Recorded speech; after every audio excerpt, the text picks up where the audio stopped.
Welcome back to How to Be a Better DM, the official podcast of Monsters.rent.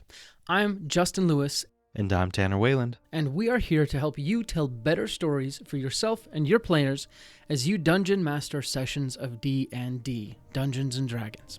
We'd like to give you some quick announcements. We actually have one before the show, and then after the show, if you want to stick around, we have some more announcements then as well. But first, let's talk about this. Tired of being alone? Are you tired of not having any of your players understand you? Are you tired of never truly belonging? Well, you're in luck. All you need to do is join the Guild. The Guild is a unique and exclusive experience that is only open to Dungeon Masters. It is a full community focused on helping ease your DMing burdens. Want to meet other DMs? Join the Guild. Want to discuss your homebrew ideas with people who would appreciate it instead of just telling your cat? Join the Guild. Want to find a place where all your wildest dreams will come true? Join the Guild. Go to monsters.rent/guild and sign up today for free. Wait, that can't be right. Chuck, can you check this again? Is this supposed to be... What? Oh, they're serious? It's free? Oh, okay. All right. Yes, go to monsters.rent/guild and sign up today for free, even though they are crazy for giving this away for free. Common side effects may include burping, sneezing, laughing, breathing, hearing, listening, tasting, farting, critting, sarcasm, and in extreme cases, explosive diarrhea. Awesome. With that out of the way, we can get into today's show. Let's hop into it and welcome our listener to How to Be a Better Dungeon Master, How to Be a Better DM. I'm your host, Justin Lewis, with host Tanner Wayland here. Say hello, Tanner. Hey, guys.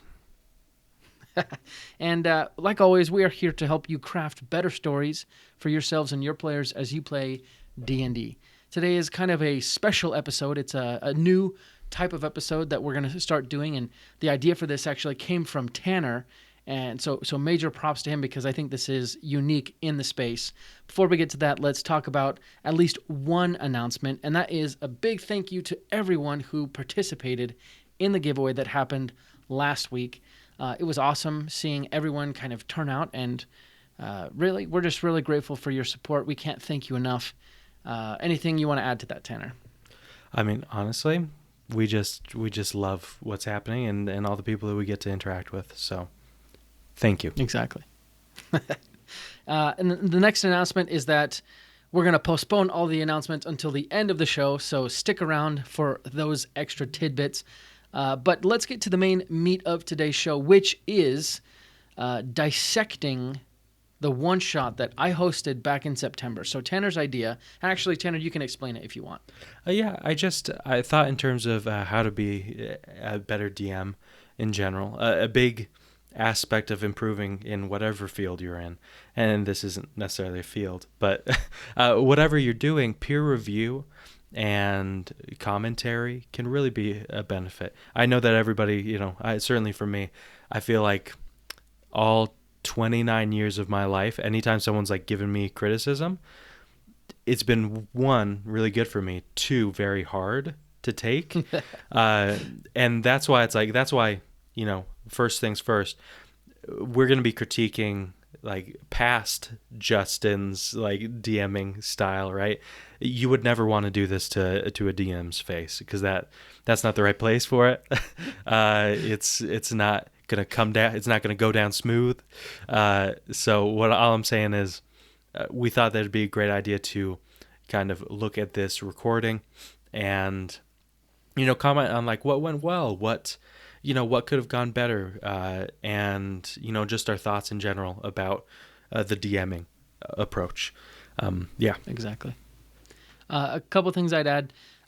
The main goal of this is to, like we said, craft the best story experience for the DM and the players. So we're not going to pull any punches. My feelings are protected within myself. Nothing can get in my heart. Right? Sticks and stones. Yep. So Tanner, let it rip. But with that said, we're not going to, pick at things that are maybe aesthetic. it's fine to share things like, oh, I would have done this because I think this is a cool idea. That's totally fine. But we're not going to say, the color red in this instance is better than the color blue, unless for some symbolic reason that I'm not bright enough to see because I'm not a writer. But anyways, you know what I mean. The whole point is to really say, hey, at this point, you missed an opportunity of highlighting character weakness by doing blah, or things like that. And the audio may or may not be particularly good or bad. This is a new thing, so bear with us if it is bad. And also, if we miss things, we'd love to hear what you think. Send us your insights. And also in the future, if you'd like us to critique one of your Dungeons and Dragons sessions, you could also reach out to us, and maybe we could set something like that up. But I think that's everything. And really good. But anyway, yeah. Well, let's go ahead and get started. And the way we're going to do this is we're going to play the clip of the one shot, and then if either of us have a comment, we'll just say, hey, can you stop that? Or I'll just stop that. I guess, Tanner, you tell me to stop it, and then I'll just stop it if I need to. And here we go. He might be in roll 20. Yes, he is there. I'm also going to skip ahead a little bit, trying to get to actual game play. Yeah, good call. Oh, shoot. I hope... I think I'm... 1,000 to 3,000 people, depending on the day. Okay. It functions as also a location of trade for the neighboring regions. You and your companions walk the path that leads towards Autumn's Grace, and a slight chill hangs in the air. And though the sun has been up for hours, overcast clouds hang low in the sky. You come over the hill and you get a good look at the town as a whole. The town seems dour, as if something strange were on the wind. And here is where, cinematically, the camera would first get a glimpse of each of our characters as they crest this hill. So one by one, go ahead and describe what your characters look like and how they are walking this woodland path. So first thought, Tanner, and I'd actually like to get your opinion on this because I go back and forth. So I first started my role-playing game career in the Fantasy Flight system, specifically in Star Wars. That's where I first played. And in that system, specifically in the Star Wars system, they encourage you to talk in terms of cinematic experience, including screen wipes and kind of things like that. In this one shot, that is the only moment where I kind of... I think I might have done it at the end, but... I'm pretty sure that's the only moment where I kind of talk in terms of cinematically, this is what you see. What's your opinion on that? Because I kind of go back and forth. Yeah. No, honestly, I love it. I've listened to a lot of podcasts, live plays where some people do that, some people don't. I think that Well, first off, I think that you did very well with the way that you presented the city. You had what seemed like, I'm assuming it was a prepared paragraph about the city good, because you can tell, because it came out, it wasn't halting. It really set a tone. Also, the music was a great piece to that, to set the ambiance. But I think in terms of the presenting it cinematically, it's like, okay, we pan across and we see each player as they crest the hill.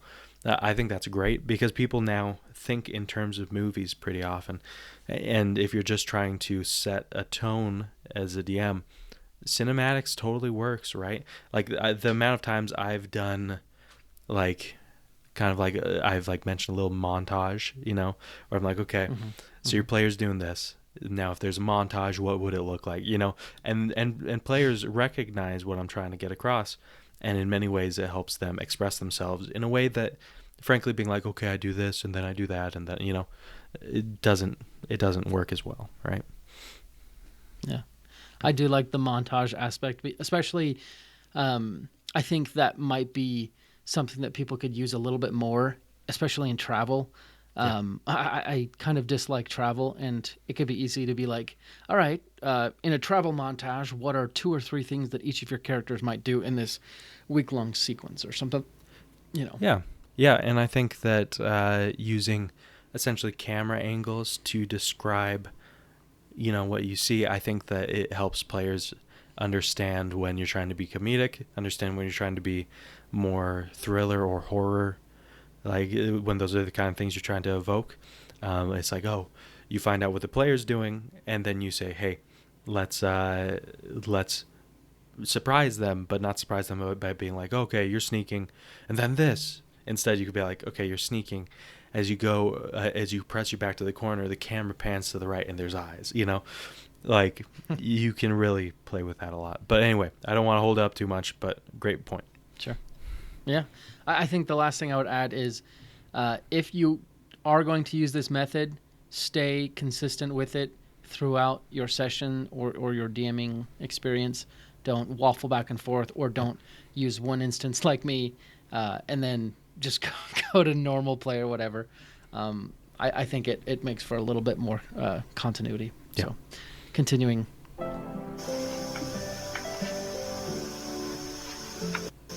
So Isaac is a classic ranger archetype, and he has this brown and green mottled sort of cloak drawn up in his head, long bow strung over his back, a shield underneath that. He carries a scar from one side of his face down to the chin, on the other side, bearded, weathered, older, perhaps in his 40s, maybe even 50s. He's got that sort of timeless grace. It's hard to tell what his age is. A short sword strong at his hip, a rather hefty backpack filled with the accoutrement of a survivalist. All right, I got to talk about the Dungeon Master right now. So, biggest problem is the Dungeon Master did not fix the audio beforehand. So, in my opinion, the music's a little bit too loud.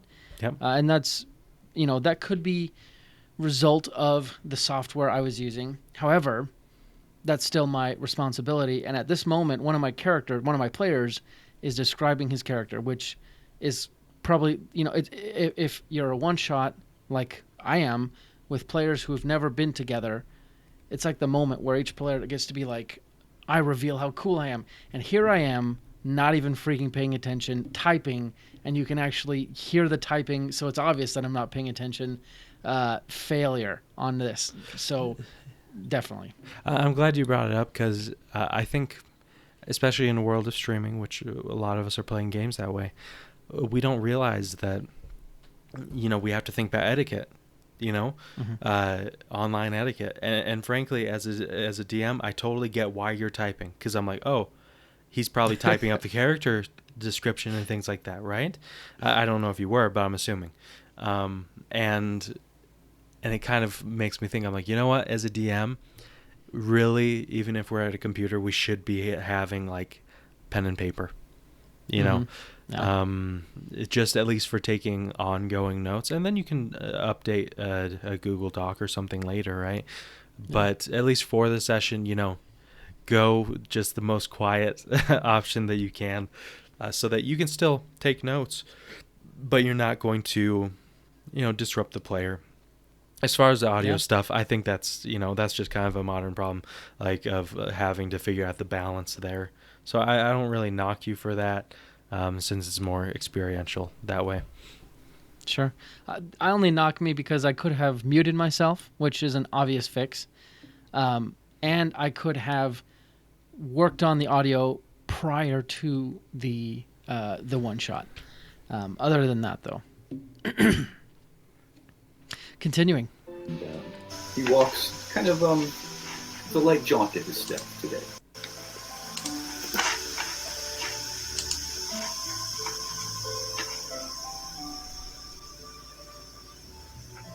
Yeah, I'll go. I think calling people out by name is a good way to speed that up. Just a simple point, especially if you're not very, even if you are friends, or very well and comfortable with each other. It just helps if you as a DM are like, okay, your turn. It just speeds it up. Same as for combat, Anyway. No, I think that's a very important point, especially in this instance. These are players who have never played with each other. They're still trying to figure out kind of not the natural pecking order, but the flow of conversation, who generally speaks, who doesn't. It would have been excellent for me to step in and be like, okay, you next. Oh, and after you is, I think that would have been a very useful way to help them. Yeah, I absolutely agree. Anyway, a small point, though. And honestly, I think this is a good juncture, while this is loading, to also add one of the bits of feedback that I got from this one shot was from Rob. He's in the bottom left there. He said that for things like this, it might be beneficial to open up before the one shot, kind of a chat room, or let your players talk together, get to know one another, strategize a little bit, and kind of have sort of a session 0 almost, where they get to know each other and each other's strengths and weaknesses and things like that. Yeah, kind of like almost like a little metaphorical bar room or like table for them to kind of like essentially just get to know each other, build some of that camaraderie. Even if it's like, we think about like, oh, that's wasting time. You could spend 5-10 minutes tops out of a 3-hour session and you're good, and that's like already improved the atmosphere a whole lot. Yeah, I think Rob's absolutely right about that. Let's see if it's loaded now. Try refreshing. Okay. Let's see. 301. Let's hope. I'm refreshing the page now. Yeah. Also, this is going to take a while, guys. But yeah, sorry. Seriously. Sorry, guys. I don't know about you, but refreshing pages for me is always like a crapshoot. I'm always like, is this going to destroy everything, That I care about and love? Yes. Yes, I do now. And so far. Oh, gosh. Red carpet. What's up? By the way, Riverside. It's an awesome service, guys. Yeah, it is. All right. So let's see. It's loading still. Yeah. So, also, like, for these players, do you feel like they... did you have a second to, like, talk with them before you started recording? Yes. Or maybe not. I want to say yes. No, actually. Yep, I'm very sure that I did not. I started recording and then I kind of explained things to them briefly. So that's another thing that probably could have been better. Specifically in an online format, you definitely want to take time to talk to your players and say, hey, this is how things are going to go. In preparing them, I could have said, hey, make sure you have headphones, make sure you have a microphone, just all the technical aspects of it, Yeah, honestly, great idea. Let's see if this one works now. Okay. It's going to be a little bit before. 1,000 to 3,000 people, depending on the day, and functions as also a location of trade for the neighboring regions. You and your companions walk the path that leads towards Autumn's Grace, and a slight chill hangs in the air. And though the sun has been up for hours, overcast clouds hang low in the sky. You come over the hill and you get a good look at the town as a whole. The town seems dour, as if something strange were on the wind. And here is where, cinematically, the camera would first get a glimpse of each of our characters as they crest this hill. So one by one, go ahead and describe what your characters look like and how they are walking this woodland path.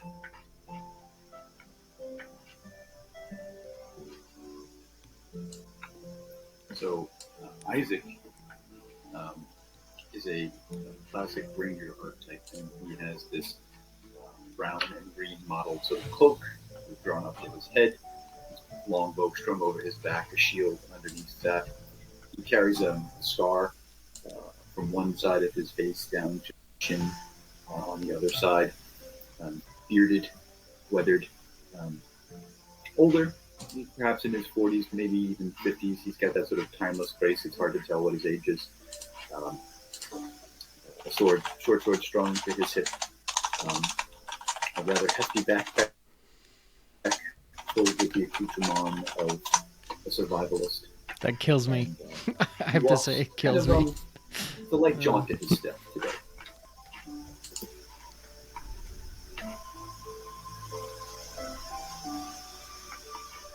Just let All it right, who's Yeah, next? I'll go. Love it. Perfect. The same spot. Freaking A. Well, we got 3 minutes in. Maybe if I just move it forward. That always works, right? Dear Oh, heavens. always. Easy. Easy Wait. money. This is my cape. I'm carrying a big greatsword, two-handed greatsword, and got long black hair, kind of in a mullet, and piercing green eyes, and walking very steady. I'm a barbarian paladin, so I'm very watchful of my surroundings, careful to watch out for my teammates, just kind of trying to take everything as well. Excellent. And then, Chaz, you want to go ahead and describe what your character looks like? Yes. There you Not go, you learned. drow, more You the got it. shadow type elf, slim in figure, with a very Did you want to say something? No, I was just saying that you got it eventually, that you called him out. You were like, hey, Chaz, you want to go? I was like, you're learning. Yeah, even mid-session, you can learn. Also, I do have to say, the characters that they came up with are really cool. I really did enjoy their characters. So I know. monastic looking traditional clothing, a longer sword than what you would normally probably see on a standard fighter, relatively short hair, disheveled, very curious about the world, very simplistic overall look, friendly, and willing to talk to anyone. And you notice he kind of keeps everyone at an arm's length. He never lets anyone too close. I love it. All right, and then Tony, you want to go ahead and describe what your character looks like? Sorry, I don't have. go ahead. So I love their descriptions. One thing that I think, like as a listener, that I think a DM couldn't really do is having like a question. I want like drag it on by having like after each person introduces, asking a question about them. It could be topical about like, oh, you just were practicing active listening and then you just noticed like, oh, they mentioned this thing, let's ask them about that. Or I would probably go with the very simple like, okay, if someone noticed your player, what's the first thing they'd notice?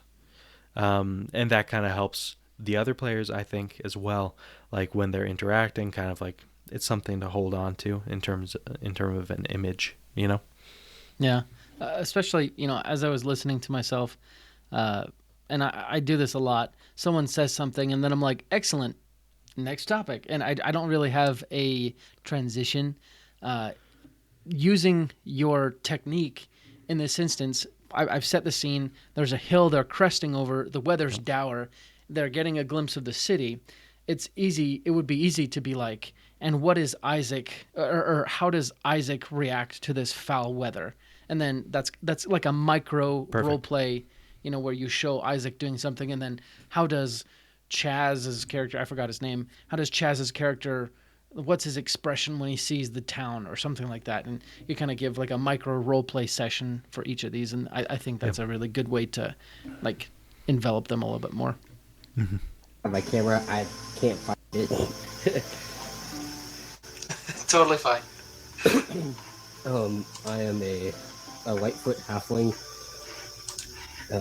I have long, dark black hair. Dark brown, sorry. Gray bush eyes. I'm about 3 foot tall. Quite young. I'm a kind of a go-to, ready-to-go personality. I'm eager to jump in into any action needed. I I like to be quite sneaky in my ability, as I'm a rogue class. Excellent. All right, and cinematically, the camera would see the party crest this hill and really take in the city. A lot of you have come from larger towns and seen cities that boast grandeur, and Autumn's Grace is nothing really to speak of. It's quaint, it's small, and without any preamble, you decide to enter town. And as you slowly make your way to the edge of town, you see a figure in a maroon shawl waiting for you. As you approach, the woman appears to lower her hood, and she says, Isaac, I could not be more glad to see you here. Please come with me to my home, and I will explain everything. Isaac, you remember that the woman's name is Teresa, and she is dear friends with you from a long time ago. And she's actually the one who sent you the message explaining that certain strange things were happening in the city. She asked you to bring your party and to investigate the city, and she now leads you towards her small home. And she's asking about the travels, and oh, I hope you did not get rained on. And as you walk through the town, you see that it's very small. Roofs seem well kept, though dirty. It's nothing special. And at one point she does, oh, please excuse me, there's the mayor. I would like to go speak to him. And she kind of darts off across the street, leaves you waiting. And you see she walks up to a dwarvish fellow, bald head, red beard, fairly portly. And, they start speaking, and the mayor seems to gesticulate fairly, very widely. And he seems somewhat animated. He finally walks over with her to you, and he says, oh, hello, adventurers. It's very nice to meet you. I am the fine mayor of this town. You can call me Chomsil Manting, Mayor Manting, if you will. And Teresa here, she has spoken to me of her theories and the strange happenings here. And do be assured that we are investigating these happenings, but I would be very happy to have your assistance. I do not know much more than what Teresa has told me, which is presumably what she has or will tell you. But please, if you need any help, reach out to me, or you can also reach out to Constable Brogan. He is the man I've set to investigate this ordeal. Now, if you excuse me, I must be on my way, and welcome to my fine city of Autumn's Grace. And he gives you a low bow and then proceeds on his way. And Teresa then leads you to her home, where she then proceeds to cook you breakfast, because it is earlier in the morning. And she starts cooking breakfast and making eggs and things, and she says, now, my friends, I'm sure that you have... So, two thoughts. One, my chair is super squeaky, and as an online DM, that is important because as the DM, you're going to be talking more than anyone else, so you need to, and you naturally gesticulate and all those things. I think it would be worth it to find a better chair or a less squeaky chair, or somehow fix it so that way every time you move, you're not hearing, distracting noises that kind of pull you out of the immersion. Second note is, back when I described Teresa and her connection to Isaac, I simply said, oh, Isaac, you remember Teresa from long time ago. I think that was a missed opportunity to say, or maybe kind of paint a little bit more of the character of Teresa and say, oh, Isaac, you know Teresa from long time ago when you met her in a small village outside of the grand city of so-and-so. And there she was teaching a small class of younglings, primary school or something, just kind of tell you a little bit about her just simply by establishing that connection a little bit better.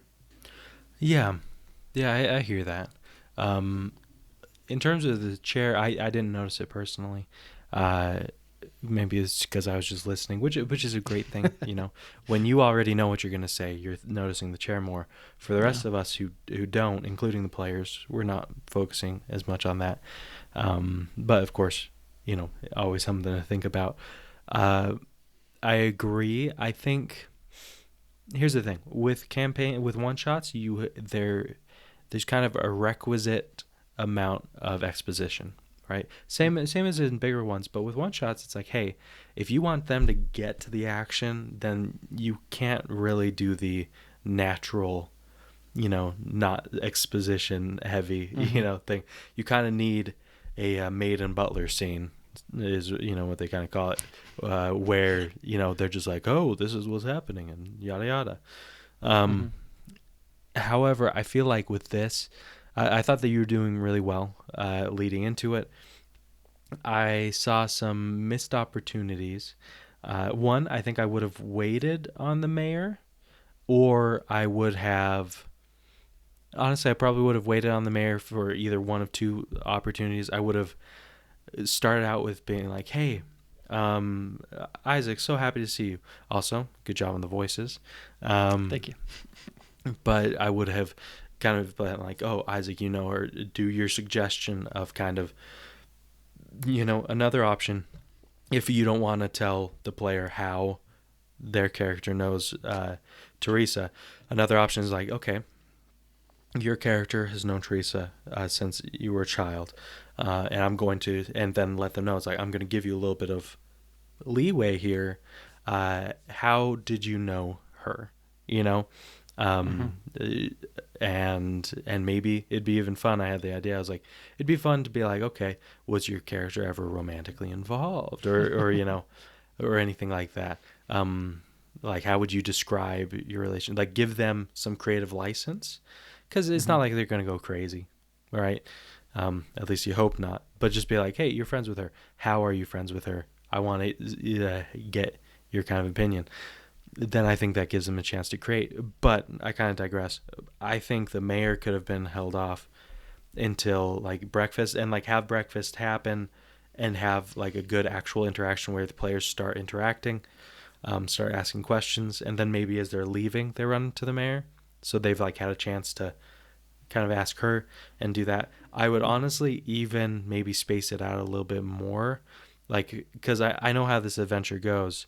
Because I've played with you before, but they could go to one of the locations, and then on their way back, they run into the mayor then, right? You don't have to introduce everybody at the start. You can, and there's ways to do that. But if you feel like you're too exposition heavy at the start, just, you can space it out. Yeah, I definitely think that's a good idea. I was trying to figure out a way to like... Okay, if you're listening, spoiler alert. If you ever play this one shot with me, I was trying to kind of get them to start being like, "Oh, that mayor's kind of untrustworthy," and trying to like point them towards the mayor. But I do think you're right. You doing that, yeah. Like the smoking gun, you were like kind of exactly. Like, oh, I like, saw you trying to do that. He's a shifty guy. But you're definitely right. They could either meet the mayor on the way to or from one of the first places they investigate. Yes. Almost seeming like he's going in a similar direction. So you kind of wonder, like, wait, was he going to that place? Was he not? I think the placement of the mayor would be a better way to restructure that, because that could also... My idea was at each of the locations they investigate, they find clues. And instead of finding a clue, they could simply run into the mayor before or after, and that could start to arouse suspicion towards the mayor. I think that's a good point. Yeah. Okay. Especially because like the clues are, in my opinion, somewhat contrived. So just meeting the mayor might be a lot easier. And better. Yeah, if he's coming from like the farmer's house or whatever, right? And you're like, what? Yeah, exactly. I think we have reached our time limit for today, so we will have to do this again. Well, depending on what you guys think about it. Yeah. Any last words, Tanner? I mean, I guess this is kind of an ongoing thing. I don't think we'll be able to cover everything in the future. And also anybody who's, this is our first time. We're getting used to, playing these videos and then pausing it and everything. Thanks for setting that up, Justin. But, in the future, we plan on making it a little bit smoother so we can like jump to specific parts or whatever. But yeah, I think it's impossible to cover everything because we can always be better, and there's always things that you did well that we can look at, and we'll get to it. But there's a chance we don't finish all of this specific one shot, but we'll keep doing this kind of thing, if you guys enjoy it, because I've enjoyed it. I think it's kind of a very practical way to approach it. Oh yeah, I like it too because it does allow me to look in kind of a third person perspective at the one shot. When you create it, you're like, yeah, this is great, or yeah, this is terrible. But seeing it this way, it's a lot better. And actually, on that note, Tanner, and moving into our announcements, we're gonna keep kind of doing these dissection. We need to come up with a better name for it, but critiques maybe of this one shot until December, because that's when you'll be doing the next one shot. Sorry, let me back up. We had a one shot in October, but that was a guest host. We have a one shot in November, which is also a guest host, and then there's the one shot in December, which will be you. And I don't think I don't want to critique other guest hosts because they're nice enough to come on and be our guest host. So yeah. But on that note, listener, if you want to sign up for the next one shot, it will be on November 19th at 5 p.m. Mountain Time, I believe.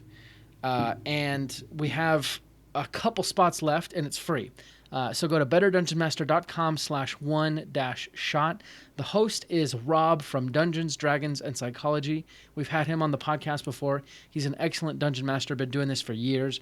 And honestly, I'm really stoked to see what comes out of it. So again, betterdungeonmaster.com/one-shot. The next big ask we have is for you to, give back for all that we've done, all the episodes that we've created and all the help that we've done. And the simple way that you can do that is by going to betterdungeonmaster.com/feedback and actually giving us your opinion. You know how people say opinions are like feet, everyone has them and they stink. That's not true. We want your opinion. We want to know what you think, what problems you're facing as a dungeon master that we can help solve. So again, go to betterdungeonmaster.com/feedback and give back for what we've done in creating this by allowing us to help you become a better dungeon master. I think those are all the announcements. Tanner, do you have anything else you'd like to share with our listener? No, I mean, we'll certainly see you before then, but hope you're all excited for the holidays, because I am. That's all I gotta throw that out there, because I'm stoked. I hear ya. It's like every year, like around October, I'm like, oh, Christmas seems like such a chore. And then like October finishes and I'm like, wow, I'm excited for Christmas. It's funny how that happens. I know this year is going to be interesting. Kirsty and I, we've already put up decorations, and for the listener, we're recording this, in early November, and that never happens. Kirsty's like, my wife is very much like, hey, we don't touch Christmas until after Thanksgiving. And we're changing that this year because we're actually moving into our new house in December, and so that's going to be just what a good time, just mixing the busiest time of the year with just moving. That's going to be a party, but but we're excited. Christmas spirit all up in here. Love it. Heck yeah. Moving sucks. Christmas is better.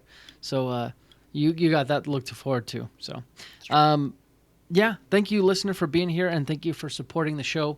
We'll be back next week with another amazing episode. But until then, let's go ahead and roll initiative.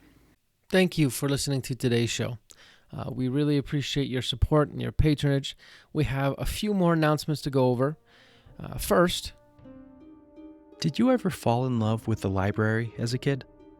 It was a place where you could experience 1,000 stories without having to buy 1,000 books. That is what Monsters at Rent can do for your D&D campaign. You can rent and swap out as many quality miniature monsters and creatures for your D&D party as you could ever want, without having to buy them. You can rescue villagers from a kobold camp, or lead your party through the fighting forest, or many more adventures. We're coming out with new bundles all the time. Just sign up for our subscription to get access to your own personal library of minis. Go to monsters.rent to find out more. That's the website. Monsters, with an S, .rent. Get your library pass to a world of minis today. We also wanted to let you know that today's episode is sponsored by Stardust and Dragons. I'm going to let one of the cast of Stardust and Dragons, Christian Hatcher, and his crew tell you a little bit more about it. This August, a new adventure podcast is coming to a platform near you, filled with action, Shoot one of the two of them. We can't keep taking hits like that. drama, Everything that she's been doing, everything she's going to do, finally sets in. and stardust. Help! Help! Someone, please! Find out more about this epic odyssey at stardustanddragons.com, where adventure awaits in the stars. That's all the announcements we have today. Again, thank you so much for everything you do for us. You make this show possible. Like we said before, we'll be back next week with another great episode, and until then, let's go ahead and roll initiative.